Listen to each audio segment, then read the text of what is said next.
প্রার্থীর মনোনয়নপত্র যাচাই বাছাই থেকে শুরু করে চূড়ান্ত ফলাফল সব কিছুই করেন তিনিই রিটার্নিং অফিসার। আসুন জেনে নেই তার ক্ষমতার পরিধি ঠিক কতখানি। ঐতিহাসিকভাবে জেলা প্রশাসকরা এই দায়িত্ব নেন, আর তাদের পাশে থাকেন উপজেলা নির্বাহী কর্মকর্তারা। তফসিল ঘোষণার দিন থেকেই শুরু হয় তাদের কাজ। প্রার্থীদের মনোনয়নপত্র গ্রহণ, যাচাই বাছাই সম্পন্ন করেন তিনি। ভোট কেন্দ্র নির্ধারণ থেকে শুরু করে প্রিজাইডিং অফিসারের টিম গঠন, পুরো কাজটাই করেন তিনি।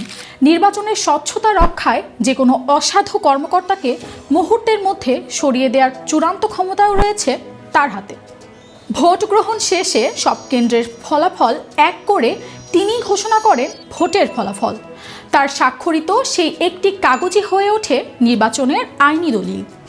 রিটার্নিং অফিসারের নিরপেক্ষতা আর কঠোর অবস্থানই নিশ্চিত করে ব্যালট বাক্সে জনগণের রায়ের প্রকৃত প্রতিফলন।